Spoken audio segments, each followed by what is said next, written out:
नमो नमः मित्राणि सादरं वंदनानि अभिनंदनानि। ये हि मित्र संस्कृतं पठामः संस्कृतभाषा शिक्षणस्य आभासीय कक्षायां पुनः एकवारं भवतां सर्वेषां स्वागतम् अभिनंदनं च।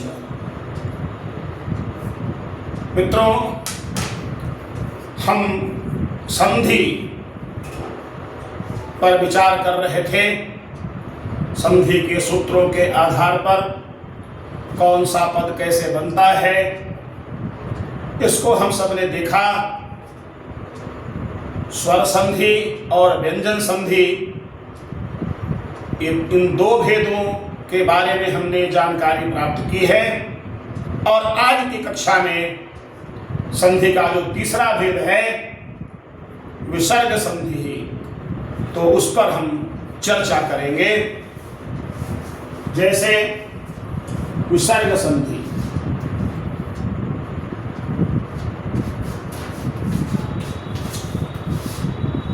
विसर्ग संधि। विसर्ग आप जानते ही होंगे, किसी भी पद के बाद इस प्रकार का दो शून्य लग जाता है, यही विसर्ग कहलाता है। तो विसर्ग के बाद यदि कोई व्यंजन वर्ण आता है तो इस विसर्ग का क्या होगा, अर्थात इसी विसर्ग में परिवर्तन हो जाता है। कहीं तालव्य श हो जाता है, कहीं र हो जाता है, कहीं मूर्धन्य श हो जाता है और कहीं तालव्य स हो जाता है। तो इन बातों को हम ध्यान में रखेंगे। जैसे उदाहरण के द्वारा समझिए, इतः धन ततः। अब यहां भी जो आगे सूत्र हैं, उस सूत्र के आधार पर ही हम पढ़ेंगे, जानेंगे। केवल अभी इतना जाने कि इस विसर्ग का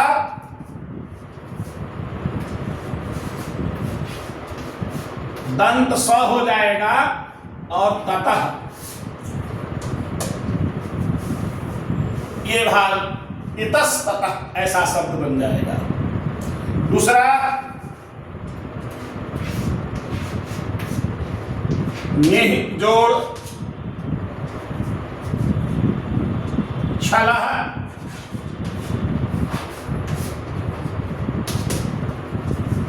निश्छलह।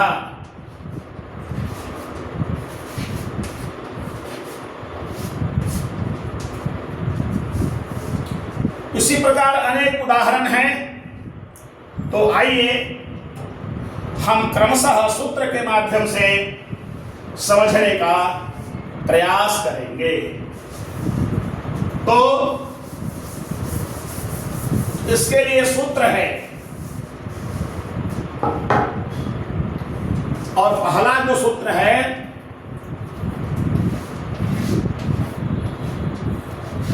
विसर्जनीयस्य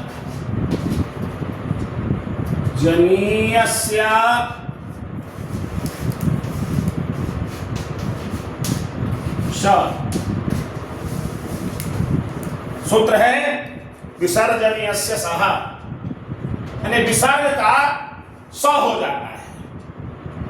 कब होगा विसर्ग का स? यह भी तो है, पहला ही पद में विसर्ग आएगा, दूसरा में तो विसर्ग आएगा ही नहीं। परिवर्तन नहीं होना है, विकार नहीं उत्पन्न होना है। तो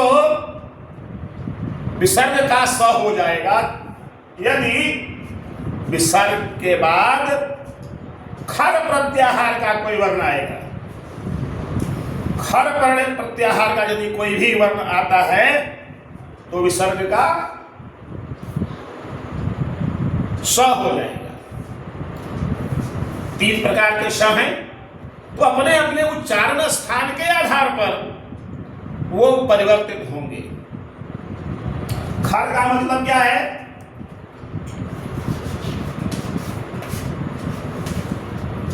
तो वही माहेश्वर सूत्र जो 14 हैं उसी से प्रत्याहार है।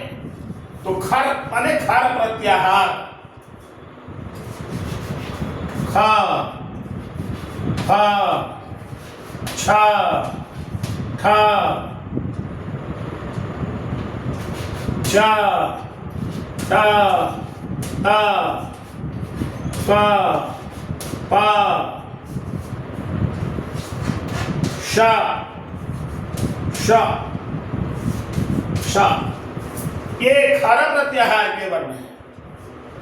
तो विसर्ग के बाद यदि इसमें से कोई भी वर्ण आएगा तो उसी उच्चारण स्थान पर विसर्ग का स हो जाएगा। जैसे अभी हमने पढ़ा था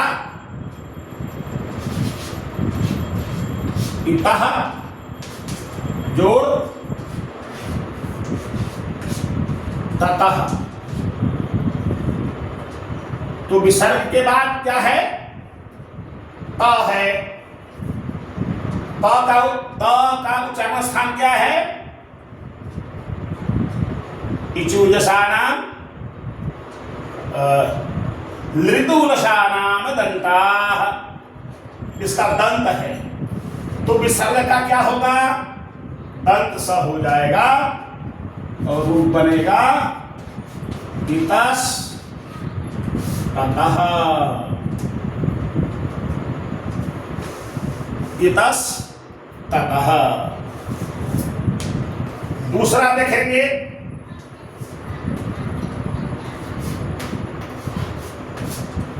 रामः धन शेते,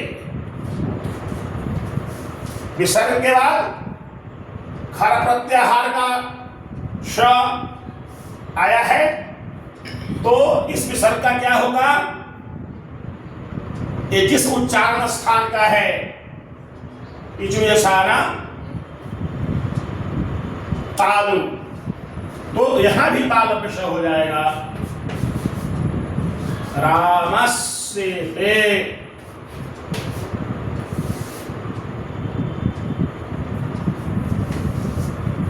तीसरा उदाहरण धनु धन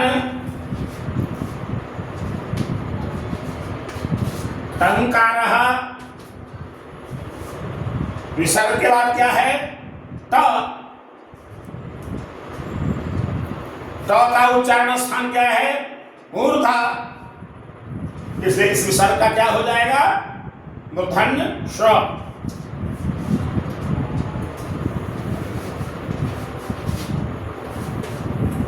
धनुष टंकारः।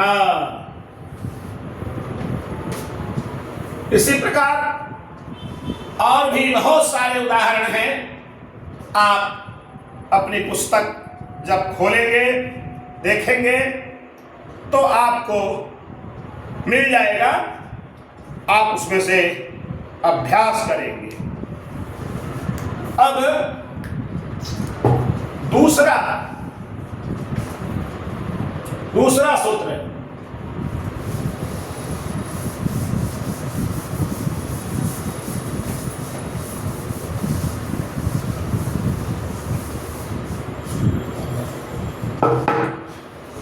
दूसरा सूत्र है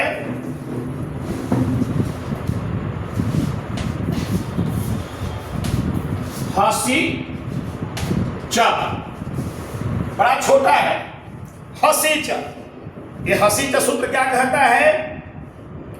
तो कहता है पहले इसमें से हस क्या है इसको समझिए। हस ये है हस। तो हस उसी 14 सूत्र से ये रूप बनता है। हा या वा वा रा ला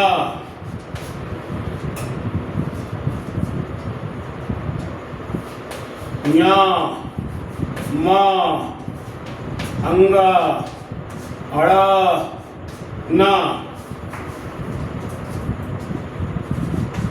झा भा भा धा धा जा बा गा डा द। यानी हस प्रत्याहार में इतने सारे वर्ण आते हैं। तो विसर्ग के बाद हमेशा ध्यान रखना है कि परिवर्तन विसर्ग में ही होना है। तो विसर्ग के बाद यदि हस प्रत्याहार का कोई भी वर्ण आता है तो इसमें एक शर्त और है कि ह्रस्व स्वर अ विसर्ग के पहले यदि ह्रस्व स्वर अ है तो विसर्ग के स्थान पर ऊ हो जाता है। ठीक है। और फिर आगे गुण हो जाता है। उदाहरण देखेंगे।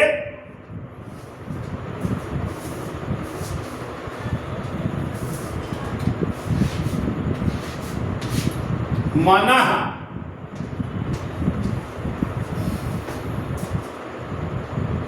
जोड़ रथः ये शब्द है। विसर्ग के बाद क्या आया है? र आया है। हा या व र ये हस प्रत्याहार का वर्ण है। सूत्र कहता है कि विसर्ग का क्या हो जाएगा? तो अ हो जाएगा।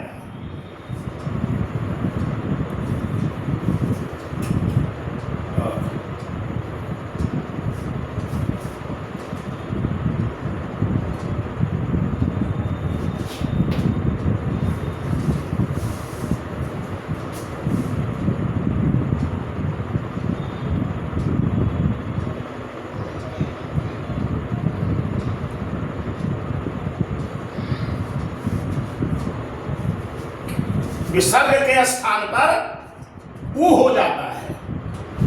और एक मन तो है ही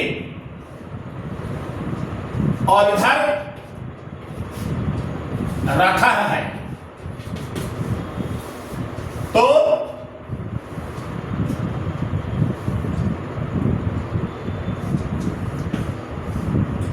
इस मन में जो अ है, मन में जो अ है और यह जो ऊ है, ये दोनों मिल करके ओ हो जाता है।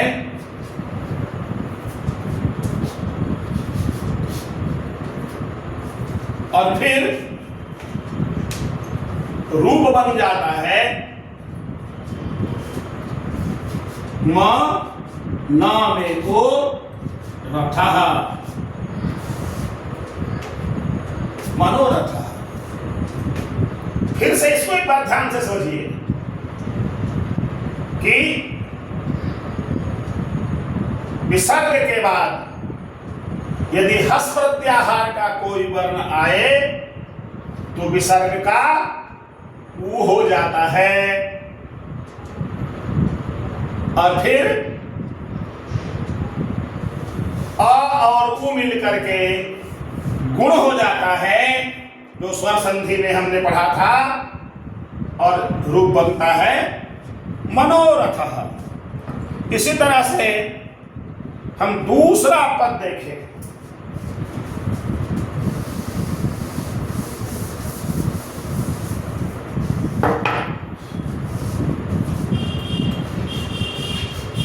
पायः जोड़ दाह।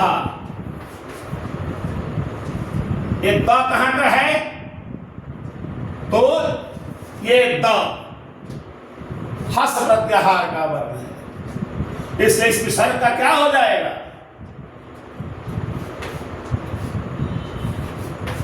विसर्ग का ऊ हो जाएगा। इधर दह है, फिर से प और या में अ है, उसको अलग करेंगे और फिर ऊ को जोड़ेंगे, तो अ और ऊ मिल करके ओ हो जाएगा। और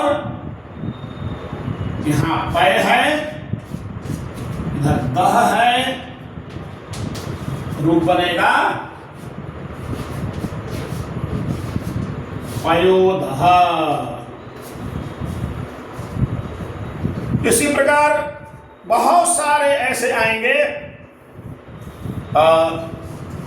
एक दो उदाहरण और देख लेते हैं।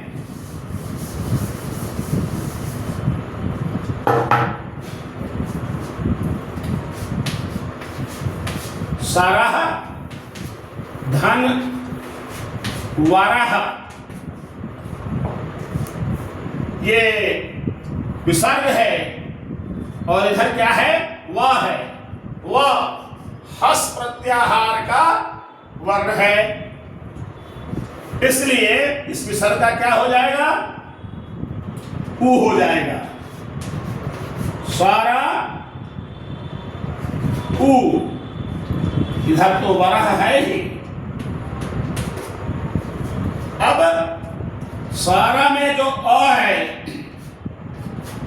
और इधर जो विसर्ग का ऊ बना है, ये दोनों को हम जोड़ देते हैं तो गुण हो जाता है ओ।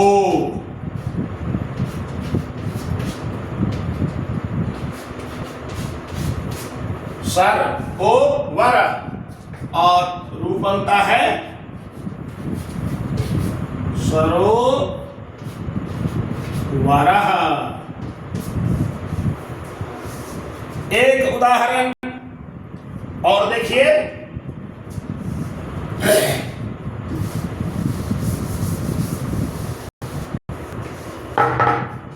सह जोड़ जाह,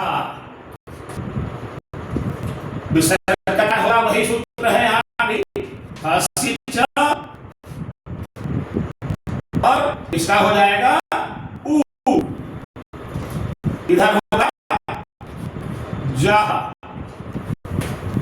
फिर से इस रा में जो अ है उसको अलग करेंगे, और इधर ऊ है, दोनों को जब मिला देंगे तो हमारा रूप क्या हो जाएगा? सरोजः। सर ओ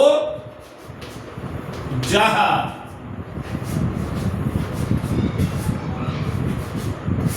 सरोजः, ऐसा रूप अपना बनता है। और भी बहुत सारे उदाहरण हैं। आप जब अभ्यास करेंगे, अपने पुस्तक में अध्ययन करेंगे, तो बहुत सारे ऐसे शब्द मिलेंगे, वो सभी हसी च सूत्र के आधार पर बनते हैं, उसको ध्यान रखेंगे।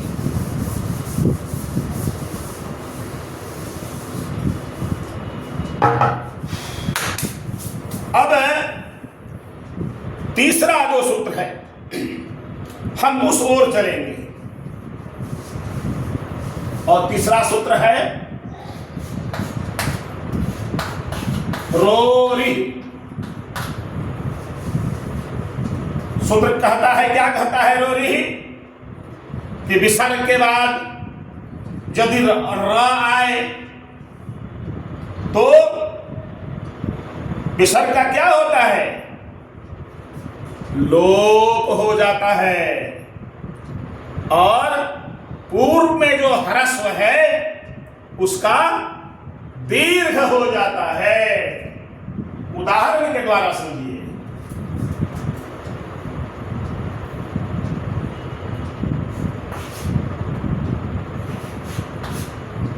निह धन रोगः,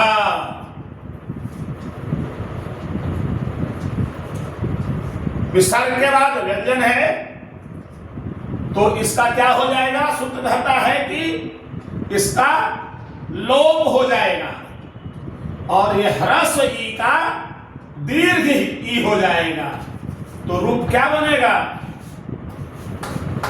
निरोगः। विसर्ग हट गया और ह्रस्व ई का दीर्घ भी हो गया, और रूप बन गया निरोगः। इसी तरह से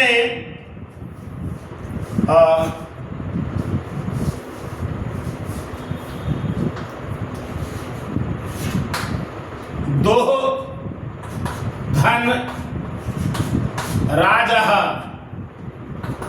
विसर्ग के बाद र है, रो, विसर्ग के बाद र है, तो विसर्ग का क्या होगा, लोप होगा, और ह्रस्व का दीर्घ होगा, तो यहां क्या रूप हो जाएगा, दुराजः।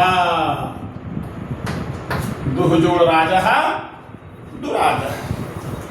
और भी बहुत सारे ऐसे उदाहरण हैं, आप उसे देख सकते हैं।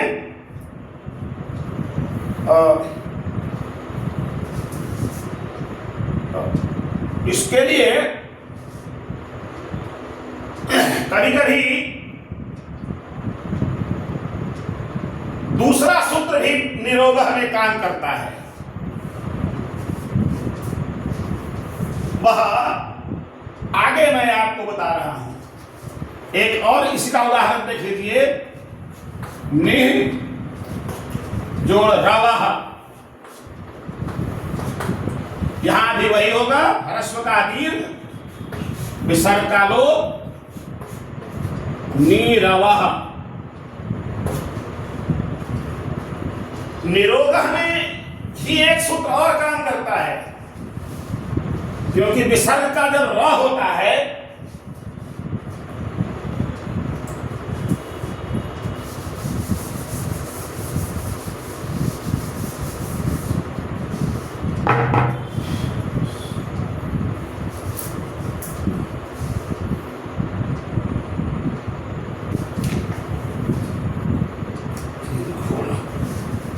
वह सूत्र है ध्रालोपे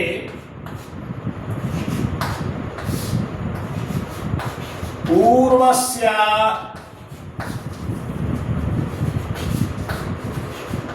दीर्घोणः,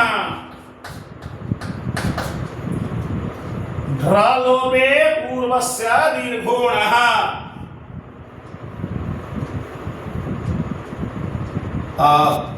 जो विसर्ग का स है, विसर्ग का फिर किसी मित्र ने कहा था, थोड़ा स्पष्ट कर दूं, ये खासकर जो संस्कृत व्याकरण पढ़ते हैं, लघु सिद्धांत कौमुदी पढ़ते हैं, उसमें बहुत सारी बातें आती हैं। विसर्ग का पहले रू होता है, रू से ऊ का लोप होता है, र बचता है, और फिर स होता है। आप सबने पूर्व में भी उसको देखा है। तो यहां भी कहता है कि ढ और र, ढ और र, ढ ये कोई भी वर्ण आ जाए, र के बाद, र या ढ के बाद, र या ढ के बाद यदि ढ या र आ जाए तो ढ और र दोनों का लोप हो जाता है और पूर्व का दीर्घ हो जाता है। जैसे उदाहरण के द्वारा समझिए, निर जोड़ रोगः,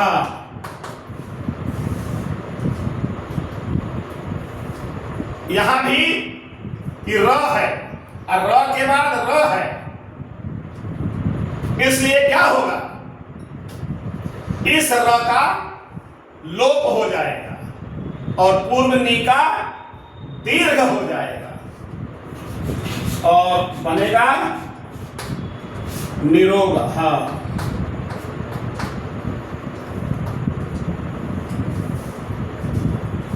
दूसरा उदाहरण देखिए, पुनर् जोड़ रमते, र के बाद र है तो इस र का क्या होगा, लोप हो जाएगा और न में अ है, यहां आ हो जाएगा। पुनः रमते, पुनः रमते ऐसा बनेगा। इसी तरह से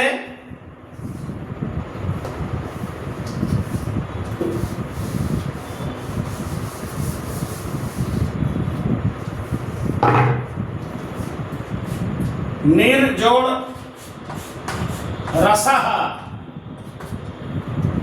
यहां भी र के बाद र है तो र का लोप हो जाएगा, न का दीर्घ हो जाएगा, नी रसः ऐसा पद बनेगा। तो हमको उस पर ध्यान देने की आवश्यकता है। एक और उदाहरण देख लेते हैं।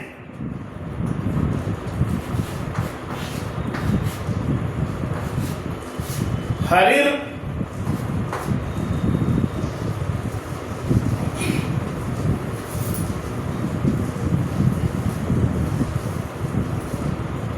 हरिर रम्यः,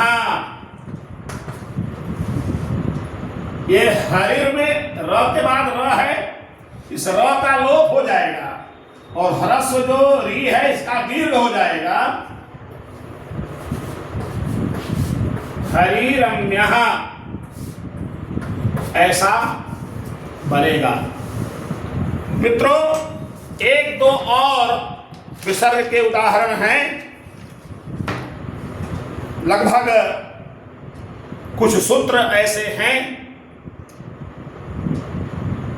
जो हम अगले अंश में उसको पढ़ेंगे। आज की कक्षा हम यहीं स्थगित करते हैं। आपको यह विसर्ग संधि कैसा लगा, आपको इसमें कहाँ कठिनाई हुई समझने में, वह आप जब वीडियो देखेंगे तो निश्चित रूप से कमेंट करेंगे, हमारे पास आप भेजेंगे अपना सुझाव, उसके अनुसार पुनः आपको मैं और भी बातें उससे संबंधित बताने का प्रयास करूंगा। आप विसर्ग संधि से बने हुए बहुत सारे जो पद हैं उसको देखिए, ढूंढिए और अभ्यास करिए, क्योंकि सबसे अच्छा उपाय अभ्यास ही है। तो आज के लिए इतना ही, कल फिर मिलेंगे अगले विषय के साथ। नमो नमः।